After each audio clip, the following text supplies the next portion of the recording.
The galaxy remembers the Seventh Expansion War as a time of inevitability, a time when the Vora Dominion, a civilization spread across 60 star clusters, believed it had mastered the laws of movement, velocity, and domination. Their fleets were swift, their admirals were ruthless, and their empire, built on 6,000 years of conquest, believed nothing moved faster than a Vora-made warship. That belief was unshakable until they found Earth. The story begins on the bridge of the Dominion flagship Varkos Seth, a vessel so large it eclipsed small moons. Polished black alloy lined the floors, reflecting the heat shimmer of plasma conduits. At the center, wrapped in ceremonial armor, stood Admiral Korth Velronic, the undefeated warlord of the Western Spirals. His 4 eyes surveyed the holographic sphere rotating above the command table. Sector 19A, the Sol system, a quiet blue planet, a single star, a civilization with laughably small territory. To the Dominion, it was a footnote. Korth clicked his mandibles in amusement. Humans, he said, tasting the unfamiliar word. A minor pre-FTL species, yet they dare broadcast a refusal to submit to the Dominion's tribute mandate. His second-in-command, strategist Talix, bowed her head. Their transmissions suggest territorial independence, Korth laughed. It was a harsh, crackling sound, like metal grinding across stone. Independence? With what? He zoomed the hologram closer. Their vessels are scrap metal with engines welded on. Their military is microscopic. Their technology is centuries behind. Talix nodded. And yet, they sent a message yesterday, directly to Dominion Command. Korth raised a brow. Play it. A recording flickered to life. A human voice, calm, steady, and unmistakably unafraid, filled the flagship's chamber. This is Earth. We do not recognize your authority. We do not surrender sovereignty. If you approach our system with hostile intent, you will be met. There was no bluster, no trembling, no prideful challenge. Just simple certainty. Korth snorted. They sound confident for a species flying tin cans. Talix bowed her head again. Shall we deploy the scout wing? No, Korth said, stepping forward. We will deploy the entire Vanguard fleet. Let these humans witness the true speed of Dominion engineering. He gestured toward the window. Outside, hundreds of sleek, blade-shaped warships ignited their engines in a synchronized flash of blue fire. Each vessel fast enough to circle a planet in 3 minutes, aligned for warp. Primitive ships, Korth muttered. They will never even see us coming. And with that, the Vora Dominion set its course for Earth. Little did they know, humanity had been busy. The human side. On the other side of the void, buried beneath kilometers of reinforced lunar rock, the Lunar Joint Operations Command Center buzzed with tension. Technicians stood over glowing screens. Generals murmured into headsets. Sensor officers called out velocities that made no sense. Admiral Reyes, a young analyst, stammered. We've got incoming. Multiple signatures. Mass displacement consistent with a fleet. Whose fleet? Asked Admiral Elena Reyes, a woman with iron-gray hair and eyes that missed nothing. The analyst zoomed the readout. Dozens of sleek, unknown vessels, each radiating energy far beyond what Earth ships could emit. Reyes exhaled slowly. So this was it. The species behind the threatening transmissions. The ones offering Earth an ultimatum. Comply or fall. Any hostile actions yet? She asked. No, the analyst said. But their velocity. Admiral, they crossed the outer system in under 2 hours. Rhea's jaw tightened. No known Earth ship could achieve that. Not even close. But Earth had something the Dominion didn't know about. Activate the Horizon Protocol, Reyes ordered. A hush fell across the room. Deep beneath the lunar base, sealed behind biometric vaults, a series of systems awakened systems humanity had sworn never to reveal except in the gravest emergency. Because Earth had not been as idle as the Dominion believed, humanity had been experimenting, quietly, secretly, with something new, quantum vector thruster arrays. Engines not built from alien tech, but from human stubbornness. The world had laughed at the idea of outrunning light. Humanity didn't laugh. Humanity experimented, tested, failed, tested again, failed louder, then succeeded, quietly. Now, Reyes turned toward her communications officer. "Signal the fleet." "What message, ma'am?" Reyes looked at the holographic view of Earth's first hypervelocity strike group, a set of ships built not for war, but for proof. Proof that humans could reach beyond their limits when pushed. Her voice was calm, unshaken. "Tell them, stand by for contact, and prepare to show these visitors what humanity can do." The Dominion arrives. The Dominion fleet burst out of warp on the edge of the Sol system, their weapons shimmering with effortless menace. Admiral Korth leaned forward, mandibles curled in a grin. "Mark this day, Talix," he said. "Today we educate a primitive world," the helmsman announced. "Admiral long-range scanners detect human ships." Korth's grin widened. "Let us see these toys." The display flickered and revealed a sight the Vora Dominion had never expected. Dozens of small, angular vessels hovered in formation, waiting. Their hulls were matte black. Their engines pulsed with low-frequency energy, unlike anything Vora engineers had ever mapped. They weren't sleek like Dominion ships. They weren't large. They weren't even armed, at least not visibly. To the Dominion crew, they looked like construction drones with boosters attached. Korth burst into laughter. "Those are their ships? Talix, are their engineers children?" Talix tilted her head. "Their energy signatures are strange." "Strange how?" "I cannot map them to any known propulsion system." Korth waved a hand dismissively. "Because the engines are primitive, likely chemical-based." How quaint. His fleet's captains were laughing across comms. "Do we engage, Admiral? Shall we scatter their formation? Shall we retrieve a specimen?" Korth raised a hand. "No. Let us show them speed first. Dominion tradition." The order echoed through the fleet. "All ships acceleration drill.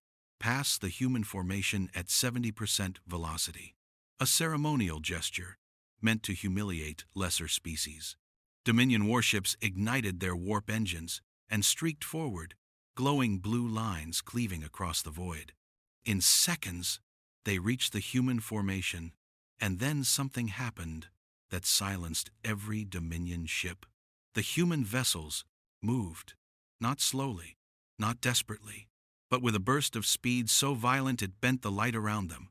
One moment they were in formation, the next they were gone. The Dominion ships overshot the empty space, alarms blaring in confusion. Korth's 4 eyes widened. What? What was that? Talix? Where did they go? Talix's hands danced across the controls. "Admiral, they moved faster than our sensors could track." Korth slammed a fist on the console. "Impossible! Nothing outruns Dominion vessels." Talix swallowed. "Admiral, they didn't outrun us." She pointed toward the scanners. "They circled us." Korth's heart froze. The human ships, the primitive toys, now surrounded the Dominion fleet in a perfect ring. A maneuver that required impossible velocity, impossible precision, impossible control. The comms crackled. A human voice, calm, warm, unshaken. "Dominion fleet," Admiral Reyes said. "This is Earth. You wanted us to see your speed. We've seen it." A pause. "Now we'll show you ours." Silence washed over the Dominion flagship. Not the stillness of confidence, but the kind that spreads when reality fractures, when the impossible suddenly exists. Human ships, those strange, angular, primitive things, had completed a full lap around the Dominion formation in a time frame the fleet's sensors could not record. On Dominion vessels, officers scrambled, systems rebooted, engines recalibrated, algorithms attempted and failed to reinterpret the data. Finally, Admiral Korth growled, "Explain." Talix didn't turn. She stared at her display as if it might bite. "Admiral, their velocity exceeded our long-range tracking limit, and their trajectory," she hesitated. "Their turn radius violates known physics." Korth's mandibles curled. "Nothing violates physics." "Then, Admiral, our physics are incomplete. Even in Vora culture, where wine, Questioning a superior meant death, Talix said it anyway. Because it was truth. And truth had arrived faster than anything the Dominion had ever seen.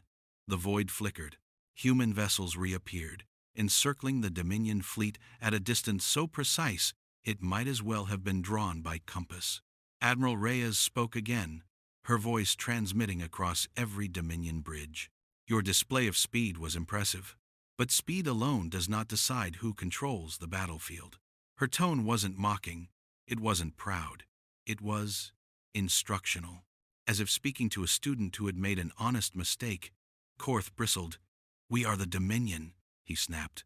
We do not require instruction from primitives. Reyes continued calmly, as if she hadn't heard him. Your ships rely on warp tunneling. Fast, yes, but limited by curvature, stress, and exit delay.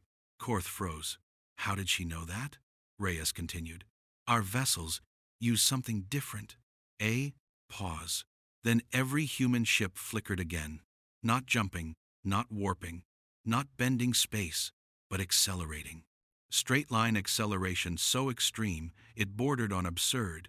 A burst of movement so fast that even light seemed sluggish beside it. A Dominion helmsman choked. They exceeded Admiral. They broke that speed is impossible, illogical, unthinkable. Yet it happened. Human ships zipped into geometric patterns around the Dominion fleet spirals, lattices, shifting grids, each formation completed faster than Korth could blink. No known species could maneuver like that.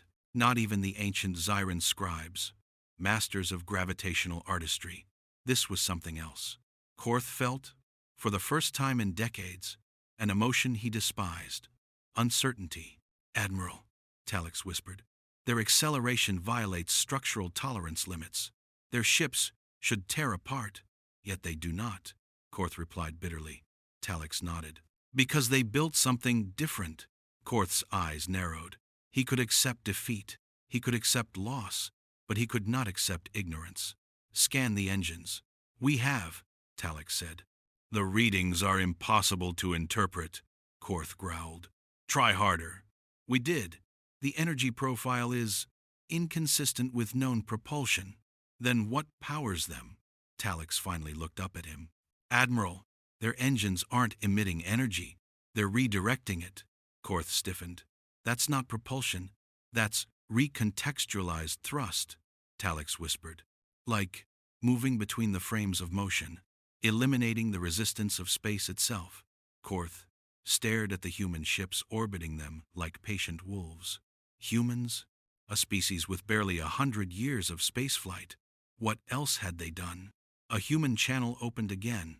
Dominion Fleet, Reyes said. We request communication that does not involve threats, ultimatums, or demands of tribute. Korth spat. You dare. Reyes gently interrupted. You came to our home. We are showing you what we can do. We would prefer not to escalate, Talix whispered. Admiral, they're offering de-escalation. To appear merciful, Korth snarled. No, Talix said slowly. To appear reasonable. The Dominion bridge shuddered with the weight of that word. Reasonable was not a human weakness. Reasonable was human strength. They didn't want glory. They didn't want conquest. They wanted understanding and would fight only when forced. Yet that, more than their impossible speed, terrified the Dominion.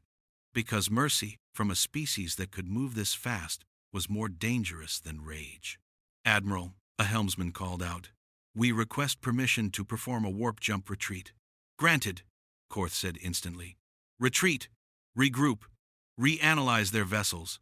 The fleet, prepared. Warp coils, charged. Dimensional curvature stabilized. It was flawless. The Dominion had never failed a coordinated retreat. Then thump. Every warp engine shut down at once. Every ship, every coil, every generator. Dead. What happened? Korth roared. Talix checked her display, pale beneath her armor. Admiral, they didn't disable our engines. Then what? They outran the warp field collapse. Korth froze. Talix continued. By moving through our projected curvature, they disrupted the entry vector before it stabilized. It's like She hesitated, like they stepped on a ripple before it reached the water. Silence. Cold. Suffocating. Humans hadn't attacked. They hadn't fired. They hadn't even tried to harm the Dominion. They simply moved faster than warp itself. Warp, the technology the Dominion believed, defined the upper limit of galactic motion. Warp, the foundation of their empire. Warp, outpaced by a species less than a millennium old. The galaxy had blinked, and humanity moved in the instant between. The human ships drifted closer, not aggressively, but deliberately, like a teacher approaching frightened students. Reyes spoke again. Admiral Korth, we understand this is difficult to process. You built an empire on speed. We built ships to outrun our own limitations. Korth's voice trembled with anger. You expect us to believe these vessels were created by a pre-FTL species? Reyes answered simply, We didn't stay pre-FTL for long. Korth blinked. Explain. And so Admiral Reyes did, not with arrogance, not with superiority, not with pride, but with honesty. The one thing humans carried into every conflict. Your empire underestimated us, she said, because we grew in a system where we had to fight gravity, distance, and time constantly. She let the words hang in the void. You see primitive rockets. We see the beginning of a journey. You see small ships. We see efficiency. You see limits. We see problems to solve. The Dominion bridge fell still. When the universe told us warp was impossible, we found a different question to ask. Why bend space when you can slip between its resistance points? Why push through the fabric when you can step around the threads? Korth felt his mouth dry. These humans, they didn't break the rules of physics. They rewrote the approach. Again, and again, and again. Suddenly, one human ship broke formation. A small vessel, barely a fighter by Dominion standards, drifted forward, stopping less than a kilometer from the Dominion flagship. A single human voice came through the comms. Calm, steady, almost warm. Greetings, Dominion fleet. This is Commander Nathan Hale of the HSS Horizon. I will perform a close-range velocity demonstration, Korth snarled. He intends to ram us? Talix shook her head. No, Admiral. He intends to show us. The tiny ship pulsed once, and then vanished. Gone. Utterly. Completely. A full 2 seconds later, sensors detected it behind the Dominion fleet, drifting backward into formation as if nothing had happened. The bridge of the Dominion flagship erupted in disbelief. He moved. That distance, without warp, that speed, that Korth, collapsed into his command seat, speechless. Reyes spoke one last time. Admiral Korth, Dominion fleet. You came here believing we could not defend ourselves. You misjudged us. Another pause. But humanity does not respond to threats with annihilation. We respond with demonstration, with understanding, with patience. Her voice softened. We do not wish for war. We do not desire your worlds. We do not seek tribute.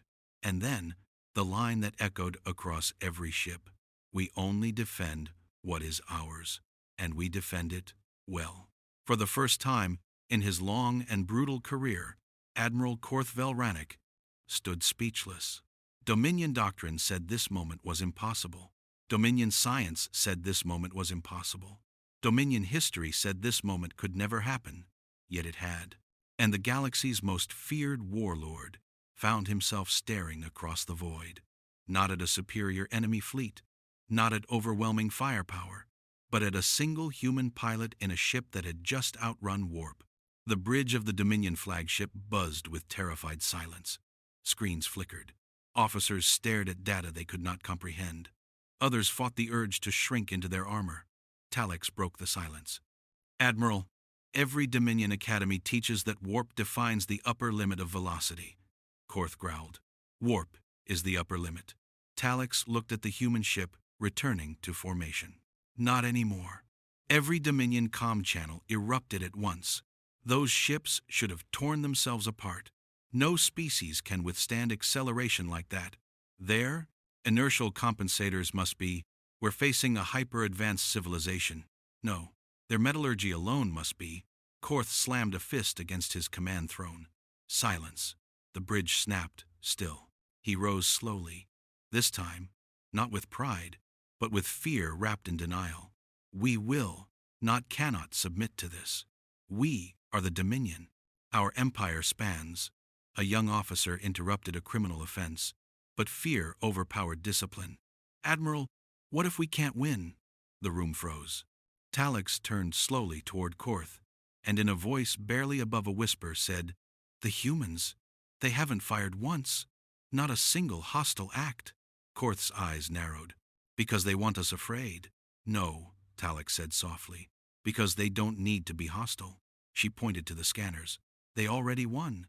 The human fleet shifted, not into attack formation, but into something far stranger. Open formation. Weapons offline, engines quiet. An act of exposed vulnerability. On Dominion bridges, officers gasped. "They're showing their bellies? Are they taunting us? Do they expect us not to fire?" Korth hissed, "Weapons ready!" But Talix stepped forward, hands trembling slightly. "Admiral, look!" The human vessels were not preparing to fight. They were preparing to talk. A channel opened. Admiral Rhea's voice returned, steady as stone.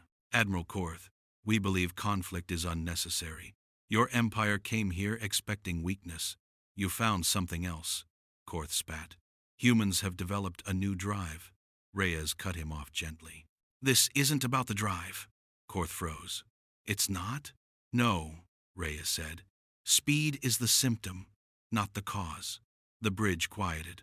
Every Dominion officer leaned closer. "Our ships move fast because our minds move fast. Because our history forced us to adapt. Because our planet demanded creativity or extinction," Talix whispered. "She's describing cultural vectors." But Reyes wasn't done. "You measure species by technology. We measure ourselves by persistence. You assume our weakness because our world looks small. But humanity grows under pressure." Images flickered across the Dominion display. A montage of Earth. Storms tearing cities apart. Oceans rising against ancient shorelines. Humans rebuilding again and again. Rockets lifting from deserts. Cities glowing at night. A child looking up at the stars. "We faced impossible odds long before we met you," Reyes said. Korth stared, caught between fury and fascination. "You see us and say, primitive. But we see ourselves and say, not done yet." A new voice entered the channel. Commander Nathan Hale, the pilot whose ship had vanished and reappeared behind the Dominion fleet.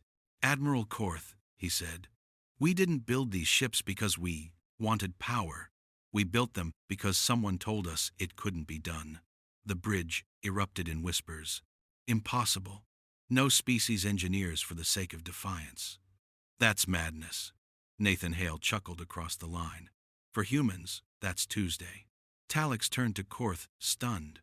"Admiral, their entire philosophy, their entire science, it's built on refusal to give up." Korth clenched his fists. "That makes them reckless." "No," Talix said. "That makes them dangerous." Korth straightened, suppressing the quake in his voice. "Very well. If humans claim to outmatch warp itself, then let us test the claim." His helmsman's fingers hovered over navigation controls. "Admiral, prepare vector jump protocol." Talix gasped. "Admiral, that maneuver is forbidden." "Do it." Vector jump was the Dominion's most extreme movement technique. A rapid oscillation between micro-warp hops. Fast, enough to tear apart poorly shielded ships. It was not a weapon, but any ship caught in its wake would experience space-time distortion severe enough to cripple it. Korth glared at the human ships. "If they can outrun this, they deserve our respect," Talix said quietly. "If they can outrun this, Admiral, they deserve more than respect." The jump. The Dominion fleet initiated vector jump. Space buckled. Stars bent into streaks. Shockwaves rippled like liquid light. And human ships moved again. Not away. Not forward. Not backward. They moved sideways. Across a direction no Dominion sensor had ever mapped. Adrift into a sub-dimensional slip that made no physical sense. Vector jump ended. The Dominion fleet re-emerged. Their ships stabilized. And the human vessels were right beside them, Talix whispered. "Admiral, They stepped out of the path before it formed. It's impossible, Korth muttered. No, Talix said. It's human, Reyes returned. Admiral Korth, we have no desire to humiliate you. You sought to test us. We allowed it. You sought to outpace us. We surpassed you. Her voice remained gentle. But victory was never our goal. Understanding is, Korth trembled. This species, this stubborn, relentless species, had just shattered every principle the Dominion held sacred. But instead of demanding surrender, they offered conversation. Korth's voice cracked. Why? Why spare us? Why show mercy? Reyes spoke softly. Because every species deserves a chance to learn. Even an empire built on arrogance. Silence. Deep. Wounded. Revealing. Reyes added, You came expecting conquest. We came expecting misunderstanding. Only one of us was correct. Talix bowed her head. Admiral, we cannot win against them. Korth's eyes glistened with a mix of rage and dawning respect. Then what are we supposed to do? A single human ship drifted forward, its lights dim and peaceful. Reyes answered, Talk. Admiral Karzek expected chaos when the human signal cut through the fleet net. He expected screams, misfires, disarray, anything that confirmed his belief that humans were still infants among the stars. What he got instead was silence. Cold, focused, surgical. It wasn't human silence, not really. It was mission silence, the kind only a species forged in Earth's tragedies could produce. The bridge of the horizon wing had no shouting, no alarms, no frantic scrambling, just calm voices and even calmer decisions. Range check, Captain Reyes said. Verified. Guardian net engaged. Operations replied. To all ships, Reyes commands. Stay flexible. Flexible. That word again. Admiral Karzek could not shake it. Every other species built rigidly. Doctrines carved into stone. Formations etched into tradition. Protocols treated as religion. Humans, they shaped war like clay. Admiral, his tactical officer stuttered. Our projection says the human ships should be collapsing their formation to regain defensive balance. But they're not. Karzek finished for him, eyes narrowing. Instead, the human ships were spreading out, thinning their lines, cutting gaps into their own defense. Madness. Absolute madness. Unless they didn't need the armor anymore. Karzek leaned forward. Activate Fleet Pursuit Pattern Sigma. The lights dimmed. The screens reoriented. His warship's massive, monstrous engines of annihilation shifted into attack formation. Target their lead ships, he ordered. Those were the ones he thought carried the humans' last hopes. The bulky cruisers, the long-range carriers, the wrong targets. His gunners fired. Bolts of violet plasma stretched across the void toward ships that were no longer there. The human formation peeled away, splitting like the opening of a curtain. Fast movers, small, impossibly. Small darted forward like slivers of starlight. What are those? Karzek demanded. Unknown class. Too fast for intercept. Mass signatures negligible. Then realization hit him like air pulled from lungs. Those weren't ships. Not in the classic sense. Those were racing hulls. The kind humans built on Earth not for war but for sport. The kind modified in dusty hangars by obsessive engineers with sleepless eyes. The kind that broke records on lunar tracks, turned in atmospheres, skimmed oceans. Human racers, turned into starfighters, and they were accelerating. They're circling us, Karzek's sensor officer stammered. Human speeds. Mach 20, Mach 30, Mach 40. His own ships struggled to reach half that velocity in open space. You said their ships were primitive, the officer cried. You said, I was given intelligence, Karzek roared. But deep inside, he felt something he hadn't in centuries. A crack in certainty. The racing hulls danced across his screens like streaks of fireflies. Karzek's guns tried to track them too slow. His interceptors launched too late. His targeting arrays locked too fragile. Every maneuver the humans made broke a rule of physics he had believed immovable. A lead racer skimmed his dreadnought's armor at a distance so close, even the ship's hull sensors shrieked. From the human pilot came a small, amused voice. "Careful, Admiral. Wouldn't want to scratch the paint." Karzek froze. That wasn't mockery. That was confidence. Primitive propulsion, impossible speed, his second officer swallowed. We finally have readings on their engines." "Tell me," Karzek demanded. He hesitated. "Admiral, they're using chemical-based boosters." Silence fell. Chemical engines. The most primitive propulsion ever devised. Something so basic, most species abandoned it millennia ago. They're supplementing it with magnetic pulse acceleration, the officer continued. "But the core is still primitive by any standard. The efficiency is..." He stopped. Because efficiency didn't matter. Speed did. And humans somehow were bending old technology into new miracles. Karzek's voice went thin. "Chemical engines cannot achieve that velocity." "No, sir," the officer whispered. "No species can. Except one. The one they underestimated. The one he mocked. The one now wrapping around his entire fleet like wolves around a wounded titan. The human trap springs. The racers weren't attacking. They weren't shooting. They were shaping. Driving Karzek's ships into a narrowing corridor of space. Into a funnel. Into a gravity pocket engineered by the larger Terran cruisers. The dreadnoughts were drifting exactly where Captain Reyes wanted them.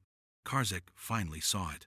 A strategy no other species could attempt because no other species could move like this. He whispered almost reverently. "They're running us into a singular vector." His science officer nodded. "They did it with speed. Not fire, not armor, not brute force.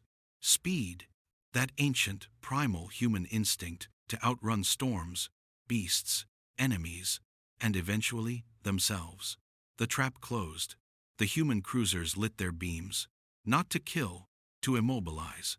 A lattice of electromagnetic nets swept through Karzek's formation, not tearing ships apart but freezing their engines, disabling propulsion, shutting down weapons. One by one, his warships dimmed. One by one, they fell still. One by one, they surrendered. In the center of it all, surrounded by human racers that still glowed white-hot from acceleration burns, Admiral Karzek finally understood. Primitive ships? Primitive?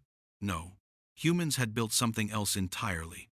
A fusion of ingenuity and desperation, daring and recklessness. Invention born of never having enough, yet always making do. He stared at the hologram of the human formation. The elegant chaos. The effortless adaptation. The impossible speed. And for the first time in decades, Admiral Karzek smiled. Not in arrogance, not in condescension, but in awe. When Admiral Karzek's flagship finally fell still, suspended in the Terran EM lattice, the stars outside seemed different, not colder, not darker, just honest. For the first time in his long career, the Admiral understood the truth the galaxy had always feared. Strength wasn't what made humans terrifying. It was their refusal to stop, not when mocked, not when threatened, not when outnumbered, not even when facing an empire. He stood from his command chair, trembling not from weakness, but from revelation. "Open a channel," he said quietly. When Captain Reyes appeared on the holoscreen, she looked calm, not victorious, just grounded, human. "Admiral Karzek," she greeted. "Your fleet is contained. No casualties on either side." He blinked. "You spared us?" Reyes nodded. That was the point. The Admiral felt a weight lift from him that he didn't even know he carried.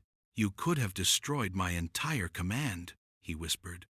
Reyes answered with a small, tired smile. "We didn't come here to destroy you.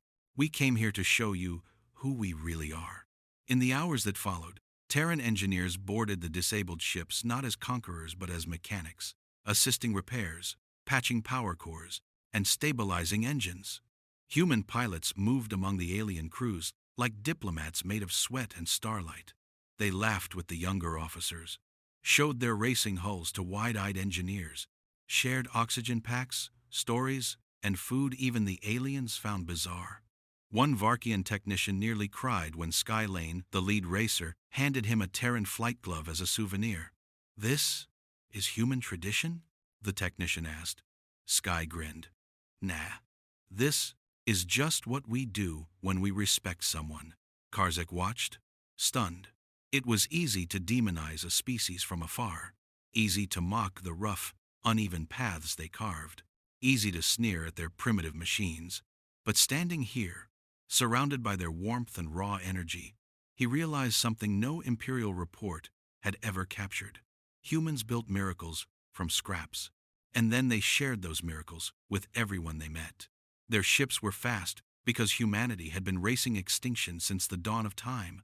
Their engines were loud because their hearts were louder. Their tactics were unpredictable because their lives were unpredictable. Powerful, chaotic, brilliant, terrifying, beautiful. Humans were everything at once, and they made it work. When the fleet finally regained full power, Admiral Karzek requested a private transmission. Captain Reyes appeared again, still calm, still steady, still unmistakably human. Captain, he said slowly, I owe your hide, species an apology. Reyes shrugged. You don't owe us anything. That is where you are wrong. His voice softened. I dismissed you, mocked you, called your vessels primitive. And yet, he exhaled a long, weary breath. Your people outran my entire fleet. Reyes raised an eyebrow. Speed's kind of our thing. No. Karzek shook his head gently. It is not the speed. It is what lies behind the speed. The will to defy limitation itself. A silence stretched between them, quiet, meaningful. Thank you, Karzek finished, for showing me what humanity is, for showing the entire galaxy. Reyes smiled softly. Just remember this, Admiral. We never go looking for trouble, but we'll run through hell itself if we have to protect our home. News of the encounter spread across star systems like wildfire. Alien tacticians studied human racer hulls with disbelief. Scholars reclassified Terrans from emerging civilization to adaptive apex species. Children on distant worlds began painting stripes on their training pods to mimic the human pilots. For the first time in centuries, empires recalculated their assumptions. For the first time, the galaxy paused and listened. Humanity had not conquered, had not destroyed, had not humiliated. They had simply run faster than anyone believed possible. Faster than logic, faster than fear, faster than fate. And in doing so, they had outrun an empire. In the quiet of his restored flagship, Admiral Karzek recorded a final message, one for his archives, for history, and for himself. Let this stand for all who come after, he said. Primitive ships do not outrun fleets. Primitive minds do not reshape battlefields. Primitive species do not bend the stars to their will. He paused, eyes soft with truth.